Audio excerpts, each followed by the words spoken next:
joining us here on the Rich Eisen Show. I'm pleased to be joined by the owner, general manager of the Dallas Cowboys. That's none other than Jerry Jones, joining us from inside his beautiful stadium there in the Metroplex. How are you, Mr. Jones? Rich, great to be on with you. Happy Thanksgiving tomorrow, and we're excited about getting to play this game against Philadelphia in front of a Thanksgiving Day audience. Yeah, I appreciate you saying that, and same right back at you. What does it mean after all these years that you have owned the Cowboys and all the events that you've also held there in that stadium? What does it mean to put your team out on a Thanksgiving Day field for the nationally televised audience to enjoy? Well, I have such an appreciation for the uniqueness of this audience. It's about 2:33, according to which time zone you're in. Everybody is just maybe getting up, or they're going to their Thanksgiving dinner, sitting around. We've got fans out there that might not watch a game other than here on Thanksgiving. And so that means a lot right there, just the awareness of the audience. The other thing is we get to do is kick off the National Red Kettle campaign for the Salvation Army. Now that really adds a lot to it. They're inspirational, and so to know that we've got that audience, and then tomorrow to be sitting there playing the Philadelphia Eagles, who we have all this respect for, playing for the division lead, maybe even a chance to get in the playoffs, Super Bowl, all of that stuff. I can hardly stand it. I'm not going home. I'm going to sit in this chair in the end zone till they carry me out. Yeah, it's the 124th Red Kettle campaign for the Salvation Army. I'll talk about that with you in a minute, if that's okay. In terms of your team right now, 8-3, tied with the Philadelphia Eagles after that big comeback win in New Jersey on Sunday Night Football. And the cameras are always trained on you. You know that, Jerry. And I'm just wondering, what do you go through in the final seconds of a game, watching your team either trying to stave off a comeback or mount one? What is that like for you? I'm doing a lot of second guessing. I looked at the series before the Giants took the ball 90 yards. We had a third and relatively short yardage, 3rd and 3. I second guessed that one. Have for the last several days. Should we have been more aggressive, not giving the ball back to the Giants? And then when we did give them the ball back, they go 90 yards. Then I'm just so frustrated. And while I know we've got time, we've still got it to do. It's one slip. It's one real bad play, and you go home with the loss. The loss meant so, I mean, the win meant so much to us. So it was agony, it really was. And then you go from agony to where you have a guy like our linebacker, 55, makes that play, stops him short, and then it's utopia.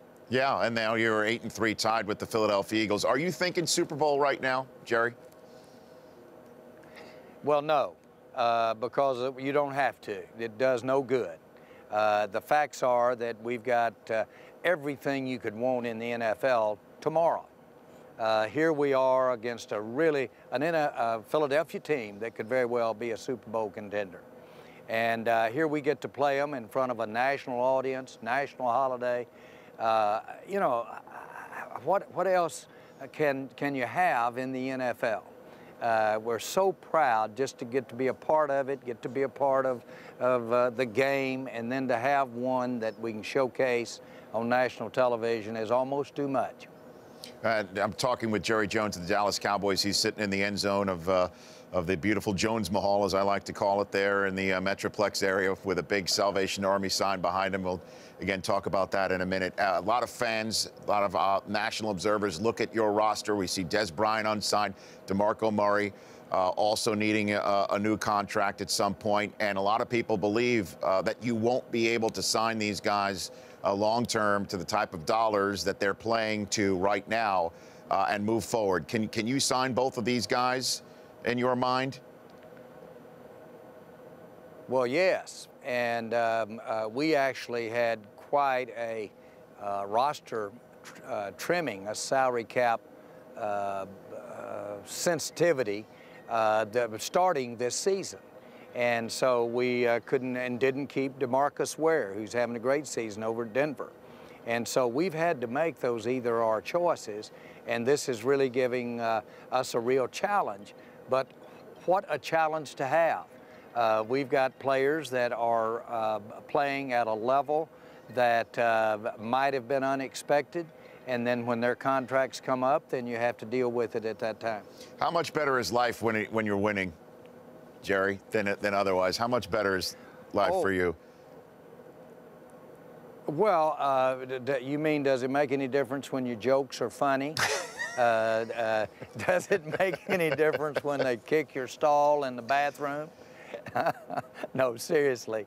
It's great to this game. I had Tex Ram tell me one time, I was bragging on him, what a great job he had done building the Cowboys for 29 years, and I told him that, and he thought a minute, and he said, Jerry, this would be a hell of a game or business if you didn't have to play those ball games. One last question for you on the football front. Yesterday, I started banging the drum here on my program about potentially changing the playoff rule, where if a team wins a division and is sub 500, they lose the right to host a playoff game. It is possible, if the playoffs started today, that your team would have to go to an Atlanta squad that's 3 games under 500, despite how well of a season that you've been playing. Do you think there would be any appetite in the membership for that sort of a rule change? I wouldn't venture that. I didn't hear your drums down here yesterday, but I guess I'm hearing them now. But no, seriously, Rich, the system that we have now, I think, is the best in sports. It has the most limited numbers that go to the playoffs. And that really puts a big challenge on everybody, every game. Every game is so meaningful. Now, I think we should have at least 2 more teams in the playoff. And it means so much to the home teams, their cities, their fans. And as you know, and as you see, that a team, even with a lesser record, could be a team that catches on fire in the playoff and end up with a world championship. I like all of that, but I probably would come down on keeping the winner of the division intact, because that has a lot of nuances to it that aren't just about the record. They did end up besting the other 3 teams in the division by some measurement. This is football. You could go into a 3-game series in the playoffs and you could end up being the champ. There's not that much difference in these teams in the NFL, Rich. Last question for you. The Salvation Army, I know, again, we always see those kettles in the end zones. We saw them back in the day in the old Texas Stadium, and we see them there on Thanksgiving. And I know that there are some seriously famous Cowboys in the history of your franchise that have had a leg up from the Salvation Army. So I give the floor to you and tell you to tell the fans who are listening or watching this interview why they should be donating to the Red Kettle campaign. Well, first of all, I can immediately, when I think of the Red Kettle, when I think of the Salvation Army, I can think of Darren Woodson, whose single-parent mama helped clothe those boys while he was growing up in Phoenix, Arizona. I can think of Emmitt Smith, who took his first handoff at a Salvation Army youth program for football. It is, but it isn't just about feeding somebody that doesn't have a meal. What I really think about, though, is the great organization. They're inspirational. 3,500 officers, and they are soldiers, and they're inspirational. And they inspire 60,000 volunteer board members across the United States. And their work is magical, magical. They feed and help 30 million people a year. And so it's a great organization. It's been here for 24 years in the United States. It's an honor to get to be on the team with the Salvation Army. Thank you so much for taking the time. I know you've been talking about the Salvation Army for much of the morning and the afternoon, and I appreciate you coming on the Rich Eisen Show and doing the same. And as always, your support for the NFL Media Group and shows like this one do not go without appreciation. So thank you. Hey, Rich, we appreciate you, and let's have a big day tomorrow, and let's make Thanksgiving a big one. It'd be my pleasure. Maybe those. Do you think the Philadelphia will give us a little break?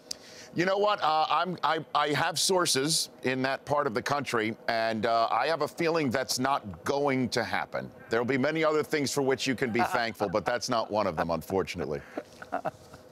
Are they mad at us? You know what? I think you know the answer to that already. Thank you, Rich. I sure do. The Rich Eisen Show, weekdays at noon Eastern. On Audience.